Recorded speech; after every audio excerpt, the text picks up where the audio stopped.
நானேன் அடங்காத ஸ்வரூபமானேன். ஆணும் நான் தான், பெண்ணு நான் தாங்க.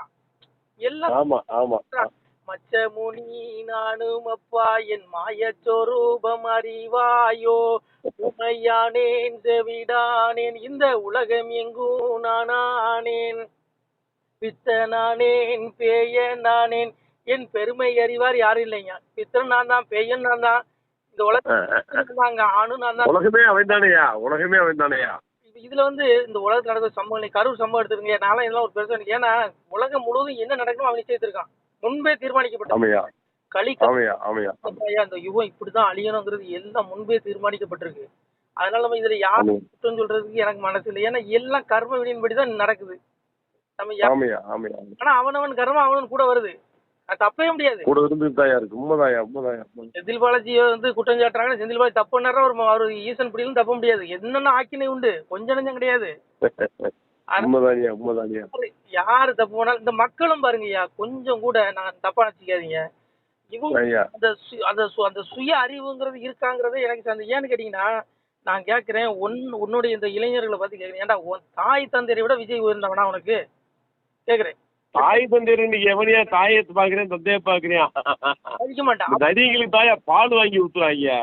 பெண் பிள்ளைல பாருங்கய்யா, ஆண்களை விட்டுருங்க, பெண் பிள்ளைங்க அதுக்கு அந்த கூட்ட நெரிசல, ஐயோ இது என்னங்க மாயை, ஏன் பயமா இருக்குங்க. அந்த கூட்டத்தை பார்த்தாலே நமக்கு நடக்கும்போது இவங்க அதுல போய் விழுந்துட்டு ஐயா சொல்றீங்க இல்லையா, களியம் பிறந்திருக்கான்னு சொல்லிட்டீங்க இல்லையா. நான் களிநீசம் தான்யா. ஏன்னா அதாவது களிய சாமியை சொல்றாருல, களி என்றால் எளியல்லவே கனையாளி வேண்டாமே வலிமாய நினைவு மாய்மாலை என் மகனேங்கிறாரு. மாய்மாலை என்ன எல்லா இதயத்திலயும் இருக்கு, ஆட்கொண்டான் களிய. உங்களுக்கு சாமி சிவபெருமா மாயவரை கூப்பிட்டு பெருமாளை கூப்பிட்டு சொல்லுவாரு, எப்பா களி இருக்கும் தாங்கல நீ போய் அழிச்சிட்டு வான்னு சொல்லும் பொழுதுதான் மாயவர் சொல்லுவாரு களி என்றால், அதான் சொல்லுவாரு களி என்ற சொல்லை சாமி சொல்லுவாரு பாருங்க, களி என்ற சொல்லை காதில் மிக கேட்டதுண்டால் சளிவாகி மேனி சடலம் இருளாகுமல்லோ, மெய் பேச வேணுமென்று மேவி மிக இருந்தாலும் பொய் பேச புத்தி பொலியும் போடு போடன, வாளாயுதத்தாலே வாய்த்த கணை அம்பாளே பாலாக்க என்றாலும் படாதே களியே, ஆறு பிறவி அளித்ததுவும் எந்தனக்கு நீரு போல் என்னதுகான் நிற்களியை பார்க்கலை. மாயவர் பெருமாள் சொல்றான், என்னால இந்த களியை அழிக்க முடியாது, நீ கொடுத்தவர் அப்படின்னு சிவனே, நீ கொடுத்தவர் அப்படி என்னால அழிக்க முடியாது. ஆறு பிறவி நீ அவனுக்கு வரத்தை கொடுத்த, நான் போய் அழிச்சிட்டேன். ராவணனா வந்தான், துரியோதனா வந்தான், கம்சனா வந்தான், இரணியனா வந்தான், அழிச்சிட்டேன். ஆனா இந்த பிறவில நீ என்னுடைய வரத்தையும் சேர்த்து அவனுக்கு கொடுத்துட்டியே, எப்படி போய் அழிக்க முடியுங்காரு. களிங்கிற சொல்ல ஏனி சடலை முறையில் ஆகுது. அதனால இவனை அழிக்க கஷ்டம். ஆனா எப்படி அழிமா, அந்த களி எப்படி அழிமா, சாமி சொல்றாரு களி தன்னந்தன்னாலே மாளுமா, அவனுக்கு அவனே தேடிக்குவாங்காரு, நரகம் போயிடுவான். ஏன்னா சிவஞான நினைவே இல்லைங்க, மனுஷ பிறப்புக்கோவா காரியம். என்ன கேக்குறேன், இந்த சினிமா முன்னாடி போய் மலஞ்சாலம் கழிக்கிறவங்க முன்னாடி போய் மாயையில அவனுடைய அந்த அழகு, அந்த அவனுடைய நடிப்பு, அந்த மோகத்துல போய் விழுறானுங்க அவனுங்க விட்டில் பூச்சி மாதிரி. இதனால இவனுக்கு என்ன கிடைக்க போகுது, ஒரு மண்ணங்கட்டியும் நடக்காதுங்க. அந்த கலியும் முடிகிற வரைக்கும் எந்த ஆட்சியாளரையும் ஒழுக்கமா பார்க்க முடியாது. ஏன்னா சாமியே சொல்றாரு, சொல்றாரு தெய்வ நீதம் தேசமதில் காணாது, மைனறிய பெண்ணார் மனு நீதம் காணாது, ராஜ்ய நெறி நீதம் ராஜ்யத்தில் காணாது. அரசாங்க ஆட்சியாளர்கள் ஒழுக்கமா எவனையும் பார்க்க முடியாதுங்காரு. எவன வேணாலும் இருக்கட்டும், நீங்க பொதுவாக எந்த அரசியலும் எடுத்துக்கோங்க, நான் எவன் குறிப்பிட்டு சொல்ல மாட்டேன், எல்லா பயிலும் சுயநலவாதி தான், எல்லா பயிலும் சுயநலவாதிங்க. மனுநீதம் அதாவது தெய்வ நீதம் தேசமதில் காணாது. இதனால ஆட்சி ஒழுக்கமா நீதியோட ஆண்டாதான் தெய்வத்துடைய ரட்சிப்பு இறங்கி வருமா விண்ணுலகத்துல இருக்கு. ஆனா அது வராதுங்காரு சாமி, தெய்வ நிலைமை தேசம். அதனால இவ்வளவு அழிவு இவ்வளவு கொடுறோம்.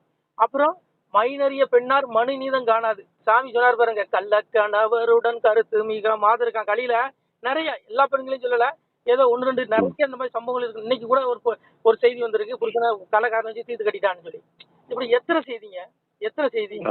அப்போ சாமி சொன்னது நடக்குது, இன்னைக்கு பகவான் சொன்னது நடக்குதா, கலியுகம் அழிக்குது, கலியுகம் அழிய போகுதுன்னு நீங்க அறிகுறி சாமி சொல்லிட்டாரு, நீ அழிஞ்சிரும், தர்மயுகம் வரப்போகுது. அதனால அது வரைக்கும் இந்த நீசம் தொடரும். ஏன்னா இருக்கிறது கள்ள கணவருடன் கருத்து மிக மாதம் இருக்காம். இதுக்கு விளக்கம் கொடுக்க முடியுமா, நடக்கா இல்லையா, இது அப்பா சொன்னது. அப்புறம் சாமி சொல்றாங்க, மனுவதிலே கற்பிகளாம் மாதர் கற்பிழந்து தனுவாய் புருஷனோட தன் வாக்கு கேளர்கள் கேட்க மாட்டான், புருஷன் சொல்ல கேட்க மாட்டாங்கிற. நான் என்ன கேட்கறேன், எத்தனை வீட்டுக்கு உண்மையா கரெக்டியா, நீங்க சொல்றது கரெக்டியா. இந்த விஜயை பார்க்க பிறகு எத்தனை வீட்டுக்காரன் போய் சண்டை போட்டு பண்ணி போக வேண்டாம் அந்த கூட்டத்துக்கு.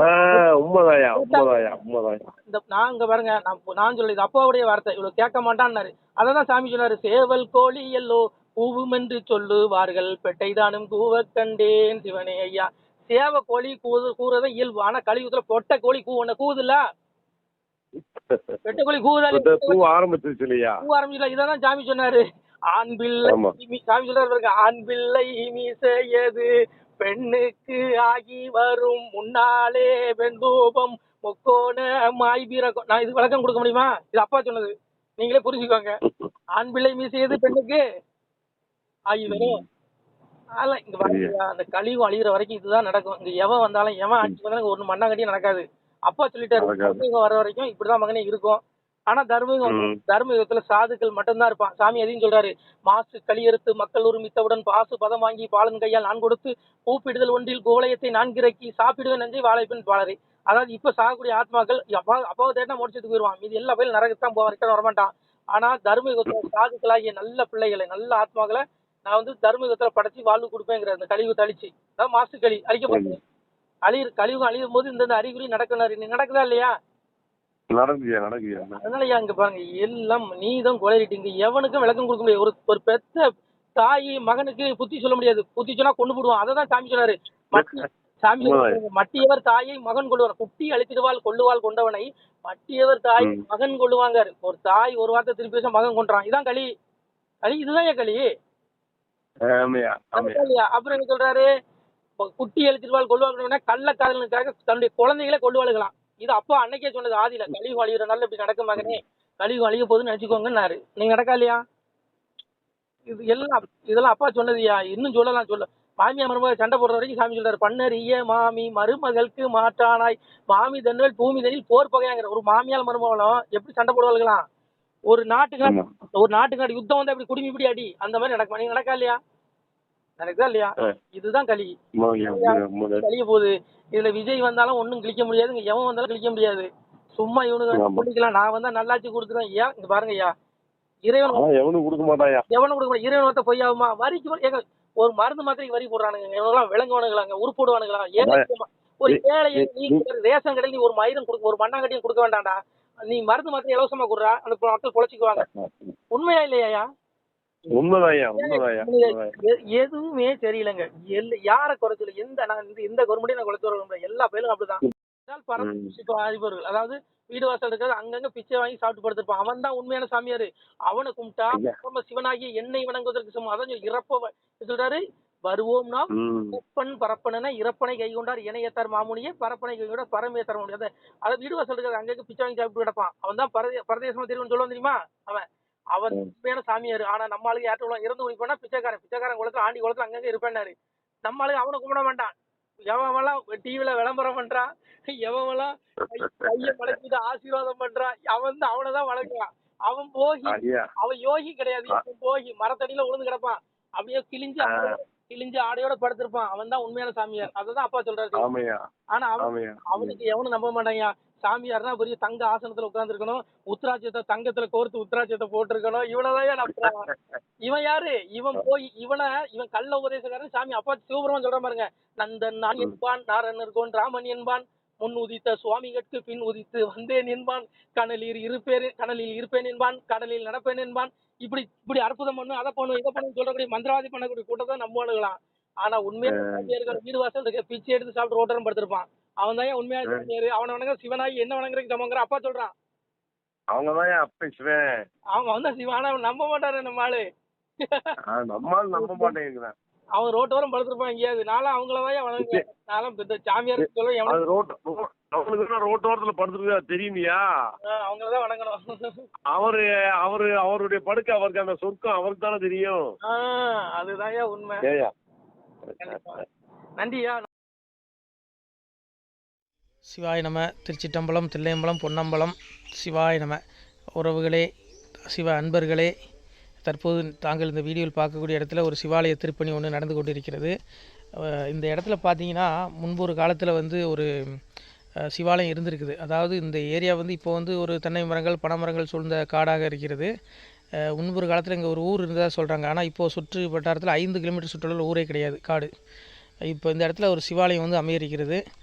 இந்த சிவாலயத்தில் வந்து இருந்த அந்த சாமியுடைய திருமேனியை வந்து எடுத்து வச்சிட்டோம். திருப்பணி முடிஞ்சதுக்கப்புறம் பிரதிஷ்டை பண்ண இருக்கிற உறவுகளே, தற்போது இந்த வீடியோ பார்க்கக்கூடிய உறவுகள் தங்களால் முடிந்தால் ஒரு சின்ன உதவி செஞ்சு கொடுங்க. எங்கள் இடத்துல பொருளாதாரம் இல்லை, அதனால் பார்த்திங்கன்னா அந்த வேலையெல்லாம் அப்படியே நின்று போச்சு. பாருங்கள், இந்த அப்படியே பாதியிலே நிற்கிது இந்த சிவாலய திருப்பணி வந்து. பக்த கோடிகள், அன்பு உள்ளங்கள், தயவுசெய்து நீங்கள் உதவி செய்ய விருப்பமுள்ள உறவுகள் உதவுங்க. உங்களுக்கு கோடி புண்ணியம் கிடைக்கும். இந்த சாமியோடைய அருள் அனுகிரகம் உங்களுக்கு கண்டிப்பாக கிடைக்கும். இது வந்து ஒரு புகழ்பெற்ற சிவாலயம்னு கூட சொல்லலாம். சாமியோட திருமேனி எடுத்து வச்சிட்டோம். இந்த இடத்துல பார்த்திங்கன்னா ஒரு வாசி தண்டம் இருக்குது. அந்த காலத்தில் ஒரு முனிவர் யாரோ தவம் செஞ்சுருக்காங்க. அவங்களுடைய வாசி தண்டம் அவர் திருக்கரங்களால் எழுதின ஓலைச்சுவடி கூட இன்றும் இருக்குது, இன்னும் பாதுகாக்கப்பட்டு வருது.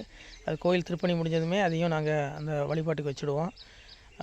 இந்த சிவாலய திருப்பணி வந்து சாமி திருநாமம் வந்து முக்தீஸ்வரர் அப்படிங்கிற திருநாமத்தில் வழங்குறாரு. நெல்லை மாவட்டம் நாங்குநேரி தாலுகாவில் இந்த சிவாலயம் அமைய இருக்கிறது உறவுகளே. இந்த வீடியோ பார்க்கக்கூடியவங்க ஒரு 2 பேருக்காவது கொஞ்சம் ஷேர் பண்ணுங்கள். இந்த வீடியோ பார்க்கக்கூடிய யாராவது ஒரு சின்ன உதவி செஞ்சால் இந்த ஆலய திருப்பணி வந்து கண்டிப்பாக நாங்கள் வெற்றிகரமாக முடிச்சுடுவோம். பாருங்கள், அந்த வேலை எல்லாமே அப்படியே நிற்கிது. கல்லெல்லாம் இறக்கி போட்டிருக்கோம். இன்னும் நிறைய கற்கள் தேவைப்படுது. சுவாமியோடைய அந்த திருக்கோபுரம் பார்த்திங்கன்னா லிங்க வடிவிலே அமைக்க இருக்கிறோம். உதவுங்கள் உறவுகளே. உங்களுக்கு அப்பா சிவபெருமானுடைய அருள் நிச்சயம் கிடைக்கும். எம்பெருமான் சொல்வான், வாழுவீர் தாழ்வில்லாமல் மக்களும் கிளைகள் கொஞ்சி நாளுமே மகிழ்ச்சியை கூர்ந்து நலமுடன் வாழும்போது நீளுமே எனது செங்கோல் நீதியும் நெறிபோல் வந்து ஆளுமே உங்கள் தன்னை அன்புடன் அலையாவண்ணம். உங்களை எம்பெருமானுடைய அப்பாவுடைய திருவாசகத்தாலேயே வாழ்த்துறோம் உறவுகளே.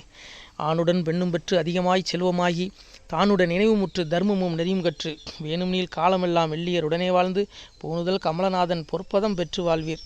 அந்த ஈசனுடைய பொற்பதம் நிச்சயம் கிடைக்கும். உங்களுக்கு இகத்திலும் சுகம், பரத்திலும் சுகம்.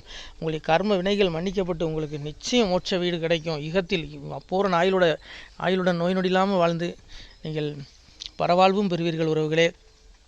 மக்களே, நீங்கள் எல்லாம் வாழ்பொன்னம் பதியிற் சென்று முக்கியமான யுகநில மதிலே தன்னால் கக்கிய பொன்கள் ஸ்வர்ணம் கைமணம் குளிர அன்னம் பொக்கிஷம் நிறைய வைத்து புகழவுண்டு இனிதாய் வாழ்வீர். இந்த இகவாழ்வும் பரவாழ்வும் உங்களுக்கு சுகப்பட அப்பன் ஈசனர்களால் வாழ்த்துகிறோம்.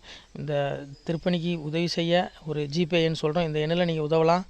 நீங்கள் இந்த எண்ணிலே நீங்கள் தொடர்பு கொள்ளலாம். ஜிபே, ஃபோன்பே, வாட்ஸ்அப் எல்லாம் இந்த நம்பர் தான். 93 85 44 31 06 93 85 44 31 06. இந்த எண்ணில் நீங்கள் உதவலாம், தொடர்பும் கொள்ளலாம். வாட்ஸ்அப்பு இந்த எண்ணு தான், ஜிபே இந்த எண்ணு தான் உறவுகளே. முடிந்தளவுக்கு 2 பேருக்காக ஷேர் பண்ணுங்கள். இந்த வீடியோ பார்க்கக்கூடிய யாராவது ஒருத்தர் சின்ன உதவி, நீங்கள் வந்து பெரிய அளவில் செய்யணும் கூட, நீங்கள் ₹1 நீங்கள் தந்தாலும் மனசார வேண்டி ஏற்றுக்கிறோம் உறவுகளே. உதவுங்கள். முடிஞ்ச அளவுக்கு ஷேர் பண்ணுங்கள். நன்றி. சிவாய நம. திருச்சிற்றம்பலம், தில்லையம்பலம், பொன்னம்பலம். உறவுகளே, நம்ம இந்த இடத்துல வாழ்ந்து மறைந்த ஒரு சித்த மகாபுருஷர் பயன்படுத்திய பல 100 ஆண்டுகளுக்கு முன்பு உள்ள வாசி தண்டம் ஒரு சித்த மகாபுருஷர் பயன்படுத்தியது. அவர் திருக்கரங்களால் எழுதிய அந்த ஓலைச்சுவடி கூட பாருங்கள், இன்னும் பாதுகாக்கப்பட்டு வருது. இந்த சிவாலயம், நம்முடைய அந்த சிவாலய திருப்பணி முடிந்ததுமே எம்பெருமான் அவர் எழுதிய அந்த சிவனை பற்றி புகழ்ந்து எழுதிய அந்த பாடல் வரிகள் இதில் இருக்குது. இந்த வாசி தண்டம் அவர் பிரதிஷ்டை செய்த அந்த லிங்க திருமேனியையும் இந்த இடத்துல நாம் இந்த ஆலயம் கட்டி நாம் பிரதிஷ்டை செய்திருக்கிறோம். அனைவரும் இந்த ஆலய பிரதிஷ்டைக்கு கண்டிப்பாக வரணும். முடிஞ்ச அளவுக்கு இந்த வீடியோ பார்க்குறவங்க உதவி பண்ணுங்கள் உறவுகளை. பொருளாதாரம் இல்லாமல் திருப்பணி நின்று போச்சு. முடிஞ்ச அளவுக்கு ஷேர் பண்ணுங்கள், உதவுங்க. நன்றி. நம சிவாய. திருச்சிற்றம்பலம், தில்லையம்பலம், பொன்னம்பலம். இந்த புண்ணிய பலன் தங்களுக்கு கோடான கோடியாக வரும் உறவுகளை. நம சிவாய்.